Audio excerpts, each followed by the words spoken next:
Hey, how's it going, you guys? It's Spidey64 back here again with another NASCAR race review. What I got for you guys today, and that is we're here to review the 2019 edition of the Daytona 500. So, with that being said, let's begin straight into the video. But before we get into the race review and all that stuff, we need to talk extremely about the duels and a bit of maybe the trucks and Xfinity. First off, the duels sucked. I mean, single file freight train all night long. Kevin Harvick and Joey Logano won their respective duels. And the truck race was really good and stuff like that. Austin Hill won it. Also, only 5 trucks finished the race, which was just like, what the hell, But yeah. And then what else? The Xfinity race, it was okay, or nah, it wasn't really that good. One good thing was Michael Annett won and stuff like that. Also, Jeffrey Earnhardt proved his talent. He led a lot of laps in that Xfinity race, but that was what the Xfinity series and all that stuff. So really, what I'm just trying to tell you guys is that coming into this race, the Daytona 500, the big race of all speed weeks, there are really the two things that were going to happen. One, this was going to be the worst Daytona 500 we will ever see. Or two, this could actually be a good race. And we got the second option right here. By the way, I did not mean to flip any of you off. That was not my intention. But we got option 2, which was we got a good Daytona 500. I mean, holy crap, man. Let's just go over it. So first off, I'll go over bits and pieces, what I liked about the race. The first thing I liked about the race was extremely, one, we saw a lot of great side-by-side racing all the way. We saw this type of racing throughout the whole entire race. And you want to know another thing? There weren't any crashes whatsoever. Well, there were crashes, but not like, the big one, and stuff like that. So yeah, that's one thing I really did like about the Daytona, about this Daytona 500, how it was consistently side-by-side, incredible racing, and stuff like that. So that was great. So now just to go over a bit of the highlights. So first off, Alex Bowman and William Byron. Bowman started second. And William Byron started on pole, by the way, and stuff like that. That was his first career pole. They took us to the green flag, and I really didn't expect the Hendrick cars to be really good throughout this race. They were especially good. I feel like but I feel like William Byron was the best one.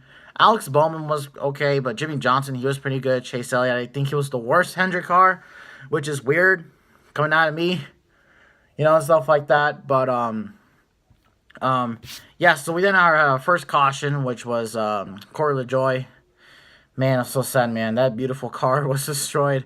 If you guys didn't know, basically he had an Old Spice car that basically had his face on it. So yeah, so that was one of the big major incidents. Also, good job, Goodyear. You're a really good tire manufacturer. I mean, seriously.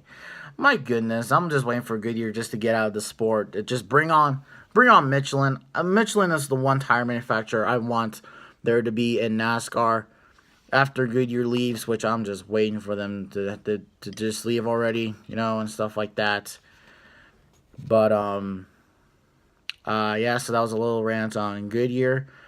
And then we got our first major incident, and that was between Kurt Busch and Ricky Stenhouse Jr. Oh, by the way, Ricky Stenhouse Jr., he was pretty, he was behaving himself during this race. But, yeah, it's always exciting to see Ricky Stenhouse Jr. perform well at Daytona, just being fast, basically, throughout the whole entire race, and stuff like that. So we had a bit of an incident with Kurt Busch and Ricky Stenhouse Jr. Basically, what happened was that Kurt Busch was just trying to come down on Ricky Stenhouse. Both of them are racing side by side. Kurt Busch got aero loose, and then he spun around, and that also collected Austin Dillon as well, and stuff like that, And then Tyler Reddick, talentless Tyler Reddick, bumps into the back of Darrell Wallace Jr., who rams into the back of Kurt Busch, and then Jay McMurray, who forgot how to use brakes, ran into Austin Dillon and Kurt Busch. I think he did. I think he did run into Austin Dillon and Kurt Busch. So yeah, Kurt Busch, he was basically out of contention to win and stuff like that. It was a shame because he's always good at Daytona, I think. Well, when he was with Stewart-Haas Racing, I'm not so sure how well he would have done in this race with Chip Ganassi Racing, and stuff like that. So then Kyle Busch wins stage 1. And then stage 2, we saw a lot of great competitive racing throughout the whole entire segment and stuff like that. Also, by the way, Matthew Benedetto, I think, had the fastest car in the whole entire race. I think he had the fastest car all day long, and this really did prove. I mean, he's leading laps in the Daytona 500. That was just an interesting sight to see. And also, by the way, he was almost about to lap, so there were 2 packs, right? There was the leader, Matthew Benedetto, with Kyle Busch, Denny Hamlin, Chase Elliott, Alex Bowman, William Byron. I think Kyle Larson was also in there as well. They're catching a big pack full of Fords, like SHR Fords, the Team Penske Fords, the Roush family Fords, Jimmy Johnson, guys like Jimmy Johnson in there, and Martin Truex Jr. And he catched up to them, and it was just a great, sight just to, watch and stuff like that. But so yeah, basically he's catch up to the field, and he's passing cars with no help whatsoever. Holy crap. That was just that was just an amazing, sight just to see. And then a caution came out between Parker Kligerman and Casey Mears. They made contact with one another. Kamikaze Games, pretty dead inside, stuff like that. I actually had Casey Mears as kind of an underdog, but yeah, unfortunately, he just didn't do well in this race, and stuff like that, and he was immediately out. So then at the end of stage number 2, Ryan Blaney won the stage and stuff like that. He was my pick to win the race overall and stuff like that. And then we get it to stage 3. Stage 3 was easily the best stage of the whole entire race and stuff like that. We just saw so much competitive racing. It was just an amazing sight to see. And then we get to one of the big oofy moments of the stage. So, alright, so first off,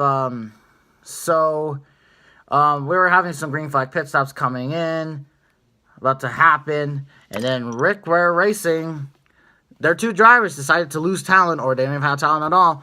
They go in the pit road, literally, almost really fast. Cody Ware spins around, makes contact with the 31 of Tyler Reddick, and then Tyler Reddick destroys the whole half of Jimmy Johnson's car. And then also he made contact with Ricky Stenhouse. And then Tyler Reddick made contact with Ricky Stenhouse Jr. And ultimately, at that moment, I was just really pissed. Because, one, at Tyler Reddick. And also at the Rick Ware Racing cars. Which, they're just absolute talentless drivers. And stuff like that. I was just pissed off because I was really wanting Jimmy Johnson to do well in this race. And stuff like that. And I think he did really great in this race as a whole. And stuff like that. But immediately when he got that damage, I knew he was no longer in contention. Stuff like that. So, that happened. We then go back racing, which Denny Hamlin and Kyle Busch are at the lead at this point. So, basically, they, in short, there was a little freight train about to happen. But then Kyle Larson, who decided to lose talent, not really. Goodyear tire, he, blew a tire and spun around and stuff like that. Then we go back to green flag once again, and the big one happens. It was a racing incident deal. 21 cars were involved in this wreck. This was got to be the biggest wreck I've seen out of all of Speed Weeks, I think. Maybe more than the Clash. This wreck collected 21 race cars. 21 race cars. Basically what happened was that Paul Menard was shoving Matthew Benedetto. He shoved him too hard, and then that turned him around. This was not Paul Menard's fault. What sucked was Di Benedetto was involved, like Daniel Suarez was involved. What else? Eric Almirola was on the top of David Reagan's hood. Just a whole ton of cars were just collected. So that put out our first big wreck of the night. Then we went back to racing. We have just more and more incidents. I think we had three different racing incidents. It was just pure, ridiculous. There was one that had that took out like Kevin Harvick. Who else? Chase Elliott got involved in that one, and stuff like that. Then we had another incident with basically Clint. So basically in this one, Clint Boyer makes a good move around Michael McDowell. Michael McDowell, and then Clint Boyer turns down on Michael McDowell, turns him around, and then collected William Byron, Chase Elliott, basically all the Hendrick cars and stuff like that. And then we got settled for another green-white checkered finish. I think this is the final one. Basically on this one, it went like this. Oh, by the way, the red flags are super, super long. Also, by the way, one of the jet dryers I heard, broke down or something like that. So that's why it took so long. So we have Kyle Busch, Denny Hamlin, Joey Logano. Those are the only competitive cars that are left out there. You also had guys like Michael McDowell, Ryan Preece in there, and stuff. So, yeah. So in that situation, we make it through the two last laps. Denny Hamlin is leading. Ryan Preece is like blocking Joey Logano pretty damn hard, and stuff like that. And in the end, Denny Hamlin wins the 2019 Daytona 500. And oh boy, the Chase Elliott fans are going to be pissed. Well, not me. I'm not a salty Chase Elliott fan. Well, even though he got wrecked out of this race, he's going to win a lot of races this year. I'm thinking of, Chase Elliott. But, yeah, Denny Hamlin wins, the Daytona 500. Also, Kyle Busch finished second. He's the new Dale Earnhardt of Daytona. Eric Jones, who had an issue around the end of the race, he finished third. I think Joey Logano finished in fourth. And Michael McDowell finished sixth. I know Ross Chastain got a top 10. Ryan Preece got a top 10. Jimmy Johnson finished top 10 in his new Ally scheme for the Daytona 500. Yeah, that was just an overall great victory. I'm really happy. I'm not pissed off who won the race. I'm glad Denny Hamlin won. He rightfully deserves the win, I feel like. Plus, it's for J.D. Gibbs, guys. If you don't know, we lost J.D. Gibbs in the offseason, and Joe Gibbs Racing was racing with heavy hearts, and they won the Daytona 500. That was pretty cool right there. And also, I did hear about Joe Logano and talking with Michael McDowell after the race, how he didn't push him or anything like that, or wasn't helping him, which, by the way, Joey Logano, and Michael McDowell, something pretty good.